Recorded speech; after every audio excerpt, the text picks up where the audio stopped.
संबंधित, इसलिए इनको शाक्य मुनि और एशिया का ज्योतिपुंज कहा जाता है।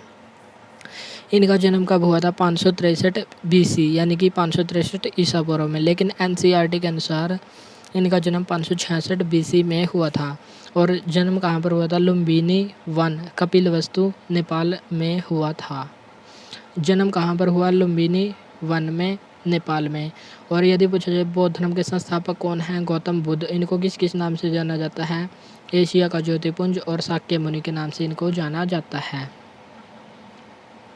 नेक्स्ट है, इनके बचपन का नाम क्या था? इनके बचपन का नाम था सिद्धार्थ।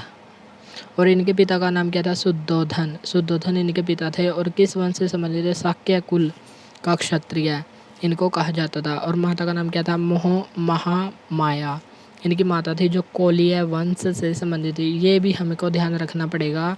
इनके पिता किस वंश से संबंधित थे? शाक्य कुल से। और माता कोलीय वंश से संबंधित थी। और माता का नाम था महामाया, पिता शुद्धोधन।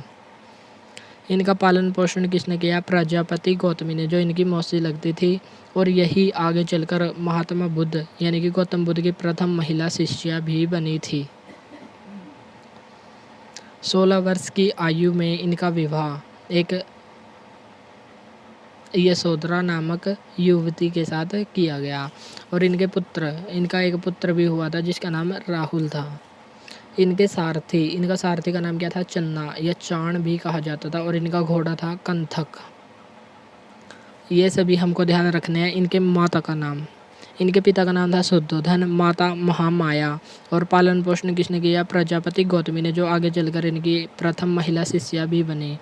और 16 वर्ष की आयु में विवाह यशोधरा से, पुत्र राहुल, सारथी चन्ना और घोड़ा कौन था? कंथक। और इन्होंने 4 दृश्य देखे थे। और इन्हीं 4 दृश्यों ने इनके जीवन को बदल दिया। पहले ये केवल राजमहल में ही बंदी बनकर रहा करते थे, क्योंकि इनके पिता इनको बाहर नहीं निकलने देते थे। जब इन्होंने 4 दृश्य देखे तो इन्होंने गृह ही त्याग दिया। अब हम देखेंगे इनके जीवन से संबंधित कुछ महत्वपूर्ण घटनाएं। 29 वर्ष की आयु में गौतम बुद्ध ने गृह त्याग किया। और यदि पूछा जाए, यह डेट हमारे लिए काफ़ी महत्वपूर्ण है। इनकी आयु, महात्मा बुद्ध ने जब गृह त्याग किया तो उनकी आयु कितने वर्ष थी? 29 वर्ष। और बौद्ध धर्म में महात्मा बुद्ध के गृह त्याग की घटना को क्या कहा जाता है? तो आंसर है महाभिनिष्क्रमण। इसको इस नाम से जाना जाता है। इन्होंने अनुपमा नदी पर पहुँचे ये, और वहाँ पर सिर मुंडवाया, राजकुमार के वस्त्र त्यागे और सन्यासी के वस्त्र धारण किए। सबसे पहले ये कहाँ पर गए? अनुपमा नदी पर। वहाँ पर इन्होंने सिर मुंडवाया और राजकुमार के जो राजशाही वस्त्र थे वो त्याग दिया और सन्यासी का रूप धारण कर लिया। अनुपमा नदी के तट पर ही इन्होंने सन्यासी का रूप धारण किया। तो 29 वर्ष की आयु में इन्होंने गृह त्याग किया। गृह त्याग की घटना महाभिनिष्क्रमण। और किस नदी पर पहुँचे? अनुपमा नदी पर सिर मुंडवाया और सन्यासी का रूप धारण किया। नेक्स्ट है राजगृह। राजगृह में इनकी मुलाकात अलार कलार से हुई और वहीं से इन्होंने शिक्षा प्राप्त की। तो पूछा जाता है कि इनके प्रारंभिक गुरु कौन थे? राजगृह में इन्होंने अलार कलार से शिक्षा प्राप्त की और वैशाली में रुद्रक रामपुत्र से शिक्षा प्राप्त की। तो इनके प्रारंभिक गुरु कौन थे? अलार कलार और रुद्रक रामपुत्र इनके प्रारंभिक गुरु थे। महात्मा बुद्ध के प्रारंभिक गुरु कौन थे? अलार कलार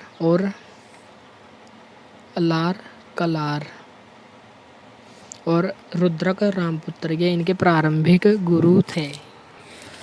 बाद में ये गया पहुँचे और वहाँ पर इन्होंने 5 ब्राह्मणों से मुलाकात की और अपनी तपस्या को प्रारंभ किया। लेकिन 1 वर्ष बाद ही तपस्या छोड़कर वे चले गए। लेकिन महात्मा बुद्ध 35 वर्ष की आयु में सिद्धार्थ, लेकिन 6 वर्ष तक महात्मा बुद्ध ऐसे ही तपस्या करते रहे। और 6 वर्ष बाद यानी कि 35 वर्ष की आयु में सिद्धार्थ को ज्ञान प्राप्ति हुई निरंजना नदी के किनारे। और किसके नीचे? वट वृक्ष यानी कि पीपल के वृक्ष के नीचे ज्ञान की प्राप्ति हुई। तो ऐसा भी क्वेश्चन पूछा जाता है कि महात्मा बुद्ध को ज्ञान की प्राप्ति किस आयु में हुई? 35 वर्ष की आयु में। और कितने वर्ष की तपस्या की? 6 वर्ष की इन्होंने तपस्या की। किस नदी के किनारे ज्ञान की प्राप्ति हुई? निरंजना नदी के किनारे वट वृक्ष के नीचे इनको ज्ञान की प्राप्ति हुई। नेक्स्ट है निर्वाण यानी कि ज्ञान प्राप्ति के बाद बुद्ध या तथागत कहलाए। जब इनको ज्ञान की प्राप्ति हुई तो माना गया इनको निर्वाण हुआ। निर्वाण प्राप्त हुआ। और बौद्ध धर्म में निर्वाण या ज्ञान प्राप्ति को क्या कहा जाता है? बुद्ध या तथागत कहलाए। नेक्स्ट है, जब इन्होंने तपस्या पूर्ण कर ली तो सुजाता के हाथ से खीर खाकर इन्होंने अपना अनशन तोड़ा। और उस दिन कौन सा दिन था? वैशाख पूर्णिमा, और इसलिए वैशाख को ही बुद्ध पूर्णिमा के नाम से भी जाना जाता है। इन्होंने पहला उपदेश कब दिया? इन्होंने पहला उपदेश दिया सारनाथ।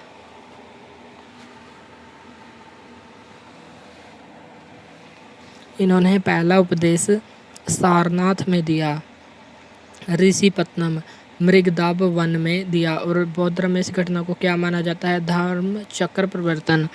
अब तक हमने 3 घटनाएं पढ़ी हैं। महात्मा बुद्ध के ने जब गृह त्याग किया उनकी आयु 29 वर्ष थी, तो वह घटना क्या कहलाती है? महाभिनिष्क्रमण। और जब उनको ज्ञान की प्राप्ति हुई तो क्या कहलाए? महापरिनिर्वाण, निर्वाण कहलाए। और जब इन्होंने प्रथम उपदेश दिया तो ये क्या कहलाए? धर्म चक्र परिवर्तन। ऐसी घटना कहलाती है धर्म चक्र परिवर्तन। बौद्ध धर्म से संबंधित 4 आर्य सत्य है। 4 आर्य सत्य कौन से थे? दुख, दुख समुदाय, दुख निरोध और दुख निरोधगामिनी प्रतिपदा। अर्थात जो दुख हैं वो मनुष्य ही दुखों का कारण है। इच्छाएं हैं वो दुखों का कारण है। यदि इच्छाएं कम होगी तो हमारे दुख भी कम हो जाएंगे। और इच्छाओं को कम करने के लिए, तृष्णा को समाप्त करने के लिए महात्मा बुद्ध ने अष्टांगिक मार्ग को अपनाने की सलाह दी। अष्टांगिक मार्ग, इनका मानना था कि अष्टांगिक मार्ग अपनाने से तृष्णा को समाप्त किया जा सकता है, और जो मुक्ति के लिए सहायक हो सकता है। अष्टांगिक मार्ग, अष्टांगिक मार्ग यानी कि 8 मार्ग कौन कौन से थे? सम्यक दृष्टि से संबंधित अष्टांगिक मार्ग, इसके 8 कौन कौन से भाग थे? सम्यक दृष्टि, सम्यक संकल्प, सम्यक आजीवक, सम्यक बुद्धि, सम्यक वाक, सम्यक का अर्थ है संपूर्ण, सम्यक योग, सम्यक कर्मांत और सम्यक समाधि। ये थे अष्टांगिक मार्ग। यदि इनको अपना लिया तो तृष्णा को समाप्त किया जा सकता है, ऐसा बुद्ध का विचार था। आज हमने पढ़ा महात्मा बुद्ध से संबंधित कुछ महत्वपूर्ण बातें। चलिए तो हम उनको दोबारा से रिकॉल करते हैं जो जो हमें आज पढ़ा हुआ याद है। सबसे पहले हमने देखा महात्मा बुद्ध यानी कि बौद्ध धर्म के संस्थापक माने जाते हैं, और उनको किस नाम से जाना जाता है? एशिया का ज्योतिपुंज और शाक्य मुनि। उनका जन्म, बचपन का नाम क्या था? सिद्धार्थ। उनका जन्म कब हुआ? 563 ईसा पूर्व में, लेकिन एनसीईआरटी के अनुसार 566 बीसी में उनका जन्म हुआ। उनके पिता का नाम क्या था? शुद्धोधन, जो शाक्य कुल के क्षत्रिय थे। और उनकी माता का नाम क्या था? महामाया, जो कोलिय वंश की थी। और उनकी पत्नी का नाम क्या था? यशोधरा। और पुत्र था राहुल। और महात्मा बुद्ध ने अपने जीवन में 4 दृश्य देखे थे जिससे उसका जीवन बदल गया। और बौद्ध धर्म से संबंधित 4 आर्य सत्य भी काफ़ी महत्वपूर्ण है। 4 दृश्यों को देखने के बाद महात्मा बुद्ध ने गृह त्याग कर दिया। गृह त्याग की घटना क्या कहलाती है? महाभिनिष्क्रमण। 29 वर्ष की आयु में इन्होंने गृह त्याग किया। 6 वर्ष बाद इन कठोर तपस्या के बाद इनको ज्ञान की प्राप्ति हुई। इसके बाद ये निर्वाण यानी कि तथागत कहलाए। ज्ञान प्राप्ति के बाद ये तथागत कहलाए। और इन्होंने अनशन सुजाता की खीर खाकर तोड़ा। इन्होंने पहला उपदेश सारनाथ के ऋषिपत्नम में दिया, जिसे धम्म चक्र परिवर्तन कहा जाता है। बौद्ध धर्म से संबंधित 4 आर्य सत्य हैं और अष्टांगिक मार्ग भी बौद्ध धर्म से संबंधित है। आज हम इसके कुछ क्वेश्चनों की चर्चा करते हैं जो हमने पढ़े हैं। गौतम बुद्ध की प्रथम महिला शिष्या कौन थी? जो इनकी मौसी थी प्रजापति गौतमी, यह इनकी पहली महिला शिष्या थी। उपनिषदों की कुल संख्या कितनी है? जो कल वाला क्वेश्चन है जो कमेंट बॉक्स में आंसर देना था, उसका उत्तर है 108। उपनिषदों की कुल संख्या कितनी है? 108। और महत्वपूर्ण कितने हैं? 3। मुंडकोपनिषद, काठोपनिषद और मांडूकोपनिषद। मुंडकोपनिषद इसे सत्यमेव जयते लिया गया है, और मांडूकोपनिषद से सत्यम शिवम सुंदरम शब्द लिया गया है। और काठोपनिषद से जो यमराज है और नचिकेता, इनके संवाद का वर्णन मिलता है। नेक्स्ट, ज्ञान प्राप्ति के बाद महात्मा बुद्ध क्या कहलाए? बुद्ध या तथागत कहलाए। महात्मा बुद्ध को ज्ञान की प्राप्ति किस आयु में हुई? 35 वर्ष की आयु में हुई। और कहाँ पर हुई? निरंजना नदी के किनारे वट वृक्ष के नीचे।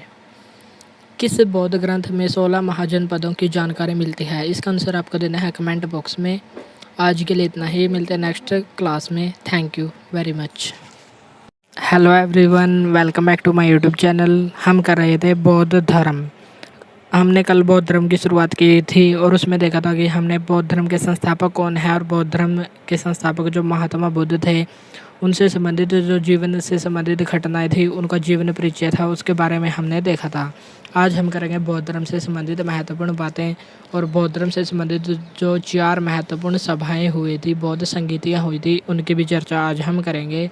और आज बौद्ध धर्म कंप्लीट हो जाएगा और बौद्ध धर्म कंप्लीट करने के बाद हम उससे संबंधित क्वेश्चनों की भी चर्चा करेंगे। चलिए तो हम शुरू करते हैं बौद्ध धर्म। सबसे पहले हम देख लेते हैं बौद्ध धर्म से संबंधित बेसिक बातें। बौद्ध धर्म के संस्थापक कौन थे? महात्मा बुद्ध, जिनको गौतम बुद्ध भी कहा जाता था। और गौतम बुद्ध को किस नाम से जाना जाता था? एशिया का ज्योतिपुंज और शाक्य मुनि के नाम से जाना जाता था। उनके पिता का नाम क्या था? शुद्धोधन। माता का नाम मोहमाया और यदि महामाया। और जो गौतम बुद्ध के पिता थे शुद्धोधन, उन वे किस वंश से संबंधित थे? शाक्य कुल के क्षत्रिय थे। और महामाया जो उनकी माता थी किस वंश से संबंधित थी? कोलिया वंश से संबंधित थी। उनकी पत्नी का नाम यशोधरा था। उनका जन्म 563 ईसा पूर्व में हुआ, लेकिन NCERT मानती है कि उनका जन्म 566 ईस्वी में हुआ। और उनकी पत्नी का नाम यशोधरा था। उनके पुत्र का नाम था राहुल। जब 29 वर्ष की आयु में उन्होंने गृह त्याग किया तो उनकी आयु 29 वर्ष थी। और गृह त्याग के बाद वे सबसे पहले अनुपमा नदी पर पहुँचे और वहीं पर इन्होंने साधु का रूप धारण किया। उसके बाद इन्होंने 6 वर्ष तक कठोर तपस्या की और निरंजना नदी के तट पर 35 वर्ष की आयु में इनको ज्ञान की प्राप्ति हुई। और ज्ञान प्राप्ति के बाद इन्होंने सबसे पहला उपदेश सारनाथ में दिया, जो बौद्ध धर्म में धर्म चक्र प्रवर्तन के नाम से जाना जाता है। और फिर हमने देखा था कि बौद्ध धर्म से संबंधित 4 आर्य सत्य हैं और 4 आर्य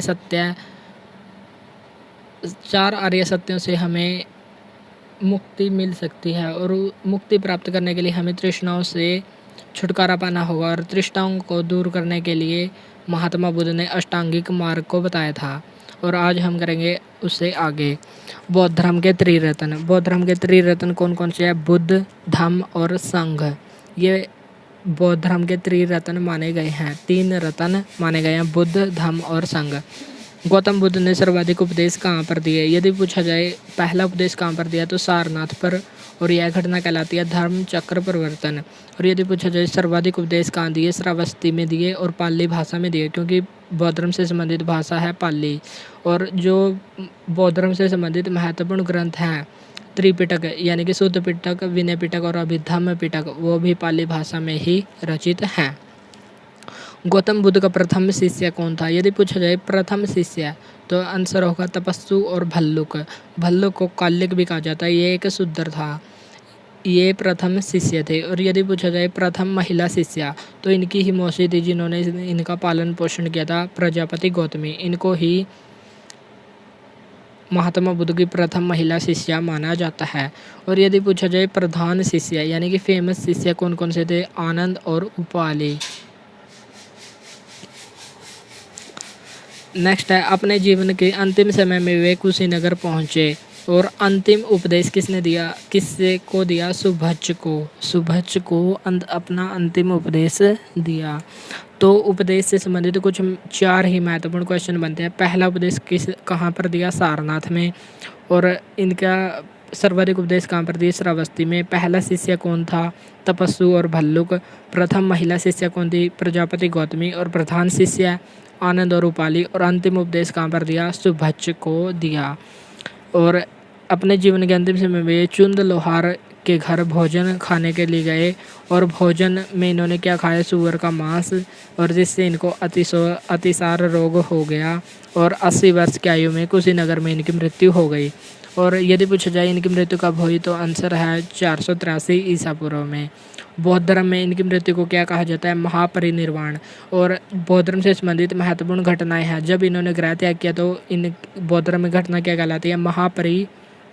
महाभिनिष्क्रमण। और जब पहला उपदेश दिया तो क्या कहलाती है? वो कहलाती है धम्म चक्र परिवर्तन। और जब इनकी मृत्यु हुई तो यह घटना कहलाती है महापरिनिर्वाण। और पूछा जाता है कि इनका महापरिनिर्वाण कब हुआ था? 483 ईसा पूर्व में। और किस नदी के किनारे? हिरण्यावती नदी के किनारे पर हुआ। नेक्स्ट है, बुद्ध ने किसी को भी अपना उत्तराधिकारी नहीं बनाया था। तो इन्होंने प्रथम उपदेश दिया, सारनाथ में बौद्ध संघ की स्थापना की और बौद्ध संघ से संबंधित उन्होंने कुछ नियम निश्चित किए। जैसे प्रवेश लेने की न्यूनतम आयु कितनी रखी गई? 15 वर्ष। और बौद्ध संघ की गणपूर्ति क्या होती है? गणपूर्ति होती है जब कार्यवाही शुरू करने में न्यूनतम सदस्य संख्या निश्चित की जाए। जैसे लोकसभा की सदस्य संख्या 1/10 हो तो वह उसकी गणपूर्ति है। और इसकी बौद्ध संघ की गणपूर्ति कितनी थी? 20 सदस्य। यदि 20 सदस्य से कम हुए तो बौद्ध संघ की जो कार्रवाई है उसका संचालन नहीं किया जाएगा। तो बौद्ध संघ की कार्रवाई का संचालन करने के लिए न्यूनतम कितने सदस्य की जरूरत थी? 20 सदस्य। नेक्स्ट है, बौद्ध संघ में सम्मिलित होना उपसंपदा कहलाता था। तो बौद्ध संघ से संबंधित हमें 3 ही बातें ध्यान रखनी है। इसमें शामिल होने के लिए न्यूनतम आयु कितनी थी? 15 वर्ष। और बौद्ध संघ की गणपूर्ति के लिए सदस्य संख्या 20 थी। और जो शामिल होते थे उसको क्या कहा जाता था? उपसंपदा। बुद्ध के जीवन से संबंधित महत्वपूर्ण चिन्ह। जो बुद्ध से संबंधित जीवन में घटनाएं घटी थी उनसे संबंधित कुछ प्रतीक भी हैं। जैसे गर्भ, जब वह गर्भ में थे तो वह घटना कहलाती है हाथी के रूप में उसको दर्शाया जाता है। जन्म हुआ तब कमल का फूल। यौवन को किससे दर्शाया जाता है? सांड से। महाभिनिष्क्रमण को दर्शाया जाता है घोड़ा से। निर्वाण, जब इन्होंने गृह त्याग किया, जब इन्होंने ज्ञान प्राप्त किया, निर्वाण, तो किससे दर्शाया जाता है? पीपल वट वृक्ष से दर्शाया जाता है। प्रसिद्धि को किससे दर्शाया जाता है? शेर से। धर्म चक्र परिवर्तन को किससे दर्शाया जाता है? चक्र से। नेक्स्ट है महापरिनिर्वाण, इसको दर्शाया जाता है स्तूप से। जब किसी बौद्ध भिक्षु की मृत्यु हो जाती है तो उससे संबंधित कुछ चिन्ह जैसे नाखून या कोई हड्डी उसको दफना दिया जाता है और उस पर एक स्तूप का निर्माण करवा दिया जाता है। एक गुंबद का निर्माण करवा दिया जाता है जिसको स्तूप कहा जाता है। मोक्ष प्राप्ति का पद चिन्ह, तो इससे संबंधित कुछ निशान है जो हमें ध्यान रखने होंगे। पहला है गर्भ का दर्शाया जाता है हाथी से। जन्म कमल का फूल। यौवन सांड से दर्शाया जाता है। महाभिनिष्क्रमण घोड़ा से। निर्वाण पीपल या वट वृक्ष से। प्रसिद्धि शेर से। धर्म चक्र परिवर्तन को दर्शाया जाता है चक्र से। जब इन्होंने पहला उपदेश दिया था। महापरिनिर्वाण, जब इनकी मृत्यु हो गई थी इसको दर्शाया जाता है स्तूप से। और मोक्ष प्राप्ति को दर्शाया जाता है पद चिन्ह के निशान से। अब हम करेंगे बुद्धिस्ट काउंसिल्स यानी कि बौद्ध महासंगीतियाँ। सबसे पहले पूछा जाता है कि बौद्ध संगीतियों की संख्या कितनी है? 4। कुल 4 बौद्ध संगीतियाँ हुई थी और इसका उद्देश्य क्या था? बौद्ध धर्म में सुधार करने के लिए इनको आयोजित किया गया था। सबसे पहले हम देखेंगे प्रथम बौद्ध महासंगीति। इसका आयोजन कब हुआ था? 483 ईसा पूर्व में। और इसका आयोजन कहाँ पर हुआ था? राजगृह या गिरिव्रज में इसका आयोजन हुआ था, सप्तवर्णी गुफा के अंदर। और इस समय शासक कौन थे? अजातशत्रु शासक थे जो हर्यक वंश के थे। और इसकी अध्यक्षता किसने की थी? महाकश्यप ने। तो हमें इससे संबंधित केवल 3 ही बातें ध्यान रखनी है। इसका आयोजन कब हुआ? 483 ईसा पूर्व में। शासक कौन थे? अजातशत्रु हर्यक वंश के थे। और अध्यक्षता किसने की? महाकश्यप ने। और इससे संबंधित एक महत्वपूर्ण बात, इसमें 2 पिटक जोड़े गए, सुत्त पिटक और विनय पिटक। सुत्त पिटक इसमें बुद्ध की शिक्षाएं हैं और विनय पिटक में बौद्ध संघ के नियम हैं। जो सुत्त पिटक है उसकी रचना की आनंद ने और विनय पिटक की रचना की उपाली ने। आनंद और उपाली कौन थे? जो महात्मा बुद्ध के प्रधान शिष्य थे वे थे। और यदि पूछा जाए प्रथम शिष्य कौन था? तपस्सु या भल्लुक। और प्रथम महिला शिष्य प्रजापति गौतमी और प्रधान शिष्य आनंद और उपाली थे जिन्होंने शुद्ध पिटक और विनय पिटक की रचना की। और प्रथम बौद्ध संगीति में ये दोनों पिटक बौद्ध धर्म में जोड़े गए। नेक्स्ट बौद्ध संगीति। दूसरी बौद्ध संगीति का आयोजन हुआ पहली बौद्ध संगीति के 100 वर्ष बाद यानी कि 383 ईसा पूर्व में। इसका आयोजन हुआ वैशाली में और इसमें शासक कौन था? कालाशोक, जो शिशुनाग वंश का शासक था। इसके अध्यक्ष कौन थे? साबा कामिर या सब्र कामिन। और इसमें अनुयायी 2 भागों में बंट गए, स्थाविर और महासंघिक। बौद्ध संघ जो बौद्ध संगीति थी सेकंड कहाँ पर हुई? वैशाली में। शासक कालाशोक जो शिशुनाग वंश का था।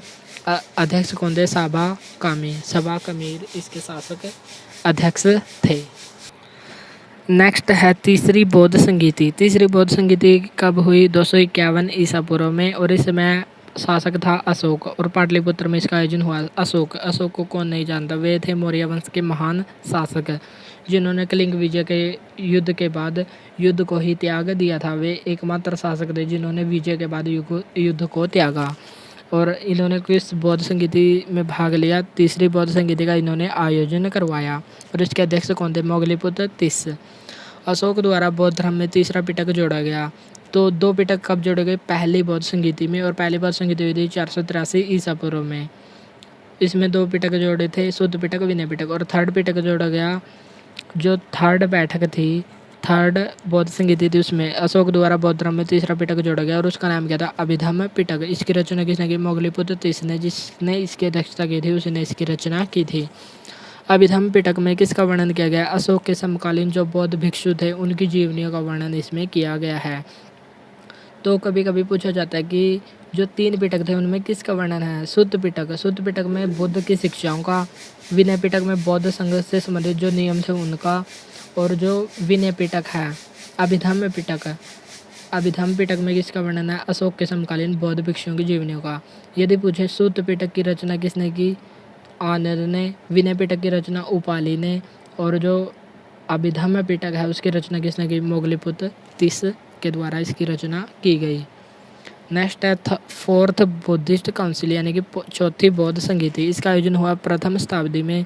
इसकी डेट कोई निश्चित नहीं है, माना जाता है लगभग 78 ईसा पूर्व, लगभग 78 ईस्वी में इसकी। एडी का मतलब है एनो डोमिनी यानी कि ईस्वी, ईसा के जन्म के बाद 78 ईस्वी में इसका आयोजन हुआ कश्मीर के कुंडलवन में और इसमें शासक कौन था? कुषाण वंश का शासक कनिष्क था और इसके अध्यक्ष कौन थे? वसुमित्र और उपाध्यक्ष अशव घोष थे। तो हमें यह ध्यान रखना होगा कि इसके उपाध्यक्ष का नाम क्या था? अशव घोष।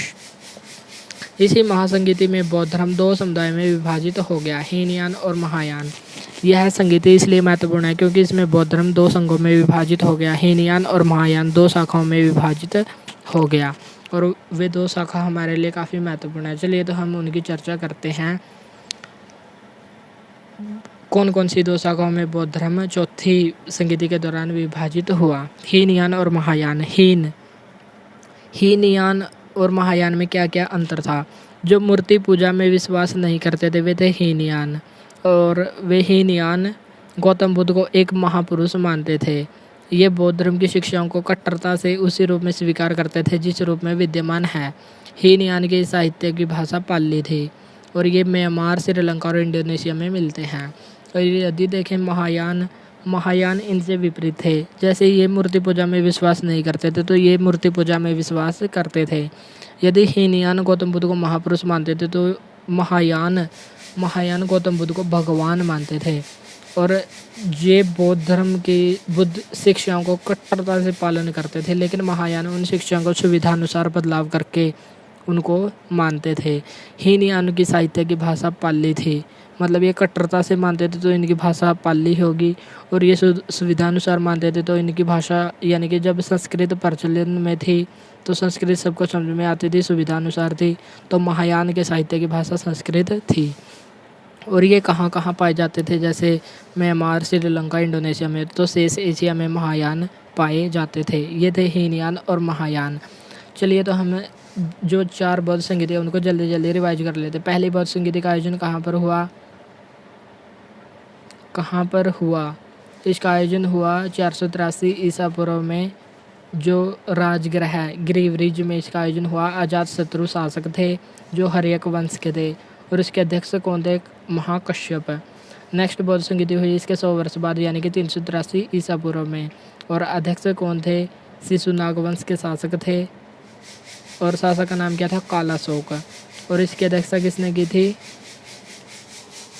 साबा कमीर के द्वारा इसकी अध्यक्षता की गई थी। नेक्स्ट हुई तीसरी बौद्ध संगीति और शासक कौन थे, अशोक मौर्य वंश के थे। अध्यक्ष कौन बने, मोगलीपुत्र तीस।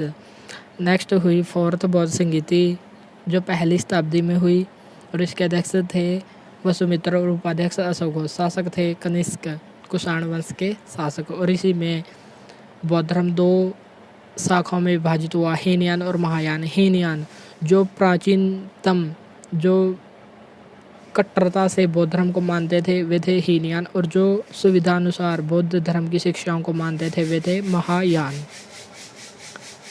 नेक्स्ट है बौद्ध धर्म में प्रयोग किए जाने वाले कुछ शब्द। जैसे कोई भी जितने भी धर्म है उनसे संबंधित कुछ महत्वपूर्ण शब्दावली होती है, तो ऐसे ही बौद्ध धर्म में कुछ शब्द प्रयोग किए जाते हैं जिनकी महत्वपूर्ण शब्दावली है। जैसे चैत्य, विहार, स्तूप और मठ। ये क्या क्या होते हैं, चलिए तो हम देखते हैं ये क्या क्या होते हैं, इनकी परिभाषा क्या है।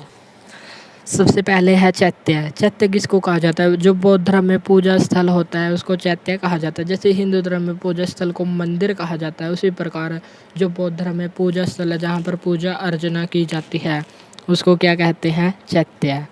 विहार किसको कहा जाता है, जहाँ पर बौद्ध भिक्षु रहते हैं। जैसे हमारे यहाँ साधु संत रहते हैं हिंदू धर्म में, वैसे ही बौद्ध धर्म में जो बौद्ध भिक्षु रहते हैं उनके रहने के स्थान को क्या कहते हैं, विहार।